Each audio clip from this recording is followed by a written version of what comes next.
Hello and welcome to episode 2 of my train drivers vlog right here on Dad Rail. Smile and wave, boys, smile and wave.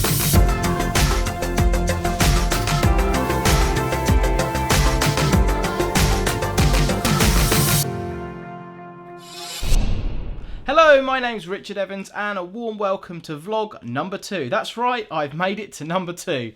If you are a first time visitor and this is the first vlog of mine you've seen, then don't forget to check out the other vlogs, or should I say the other vlog, in this series. Now, just before we jump in, a quick formality. I've been advised by a colleague of mine who saw the last vlog with some quite nice feedback, actually, I might add. Thank you very much for that. But I've been told to add this little disclaimer thing here, just saying that all the opinions and views expressed within this vlog are mine and may not reflect those of the companies that I work for or am associated with. Okay, just before we jump into the main bulk of the vlog, I did have a couple of questions posted on the last video that I uploaded, and I will get round to answering those right at the end of this one.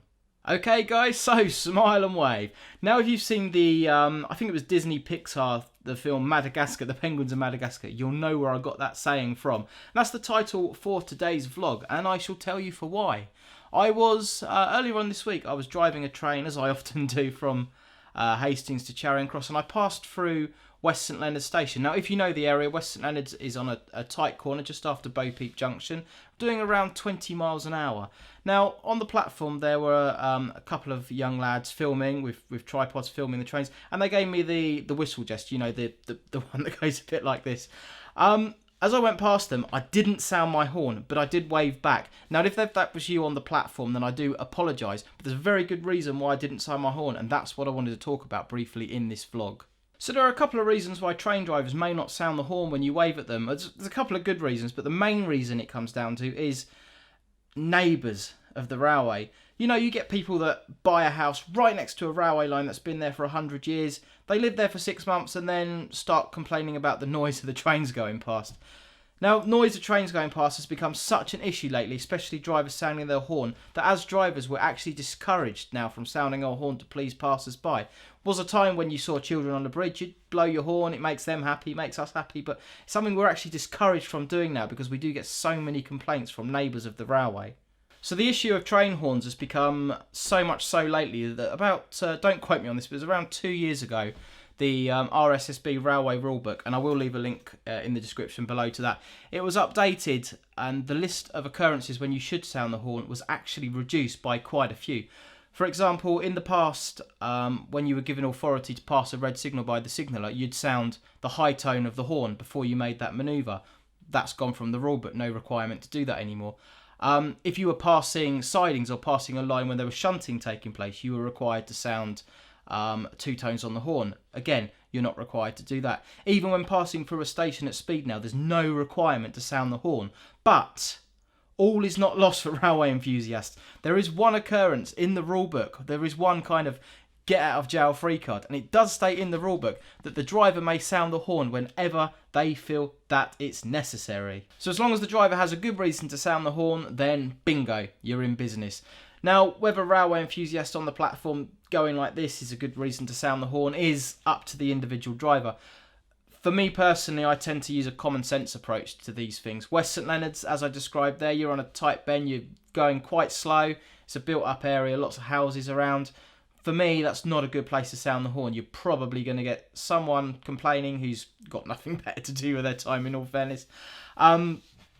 But if I'm out in the countryside, if I'm travelling at speed, not in a built-up area, and I see someone waving at me on a platform or standing on a crossing, then yeah, of course I'll blow my horn and wave back. If there's someone standing on the line side, providing they're on the right side of the line, the fence. If they're on the wrong side of the fence, they'll get more than just a blow of the horn, trust me. But yeah, if people are in the countryside, then I'll be more than happy to blow my horn. But regardless of where people are, regardless of anything, if I don't blow the horn, then I will always smile and wave. I think as drivers, it's really good if we see people on the line side, see people waving at us. I think it's really good to wave back and to blow the horn. And to be perfectly honest, knowing that you've put a smile on someone's face is absolutely priceless, and it really makes my day. It wasn't that long ago, well, I like to think it wasn't that long ago that I was the little child on the platform waving, and I know if the driver had waved back at me or blown the horn, how good it would have made me feel. And it's nice to be able to give that back. So there we go. If you're on a platform giving it the horn sound or waving at drivers and you don't get the horn blown back, it's not because we're necessarily miserable and we don't want to. It's purely because we don't want to get ourselves into trouble 9 times out of 10. So there you go. You now understand the reasons for that. Like I said at the beginning of the vlog, I've got a few questions that I want to answer that were posted on the last one. But just before I do answer those, I want to give you a bit of background as to why I decided to make this vlog. So I had a few ideas for what I wanted to do for this week's vlog. But earlier on in the week, we went for my son's 12th birthday treat, we went to Fort Park in Surrey. Excellent theme park. If you haven't been there, then go. We were sitting outside the new ride, the Derren Brown's Ghost Train, conveniently, waiting for my son to come out. I didn't want to go on it. Not because I was scared or anything like that, honestly. And a couple of security guards drove past on like I think it's a gator, it's called. It's like a John Deere gator thing. There was a little boy absolutely fascinated with them, and he waved at them and they waved back, and they had a little horn on it that they tooted, and they actually stopped and had a conversation with them. It's sort of really, really nice to see that. So that kind of made my mind up that I wanted to make this vlog this week. Okay, so on to this week's questions. On last week's vlog, I had a question from Michael Campbell, and he asked me how old you have to be to start driving trains. Now, the answer to that question, Michael, is 21 on the National Rail Infrastructure and 18 on the London Underground. My advice to you, if you want to get on the railway, is get a job on the railway as soon as you can at 18 years old. Get a job either as a conductor, as a shunter, as platform staff, then work your way up, because by the time you become 21, you're much more likely to get a driver's job. Most companies like recruiting from within, but I'm going to talk a bit more about that on another video. So 21 for driving on the main line, 18 on the underground, but my advice is get a job on the railway as soon as you can, work your way through the ranks, because most companies like recruiting from within. And last but not least, on the question side of it, I had a question from Ammo Adventures. Little disclaimer here, Ammo Adventures is actually my sister's YouTube channel. I'm going to put a link in the description below to her channel. Please, please, please check her channel out and subscribe.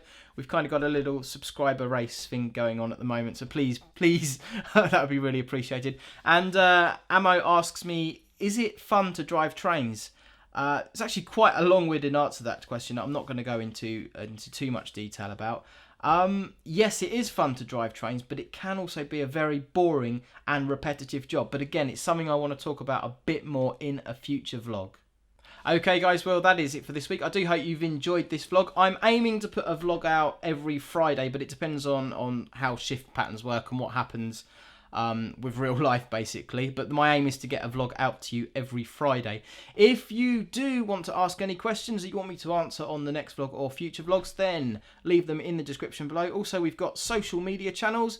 You can contact us on Twitter, on Facebook. The website address that comes out there doesn't work just yet, but you will have that facility very soon, hopefully. Don't forget also, guys, please like and subscribe to this video. And if you've got any friends that you think would like this content, then please do share it to everyone. The more the merrier. It really does help me out, really supports what I'm doing here. Yeah, so don't forget to subscribe to the channel. If you want to know when future vlogs come out as well, there's a little notification bell icon that you will need to click just to get notifications of when the future vlogs come out. Next week's vlog, even nothing exciting happens in the week, will be about timings and why in the railway time is of the essence. Did you know that all of our shifts, start times and end times are calculated to the exact minute? More on that next week though. Anyways, thank you for watching, and I'll see you in the next one, guys. And remember, create, share and inspire.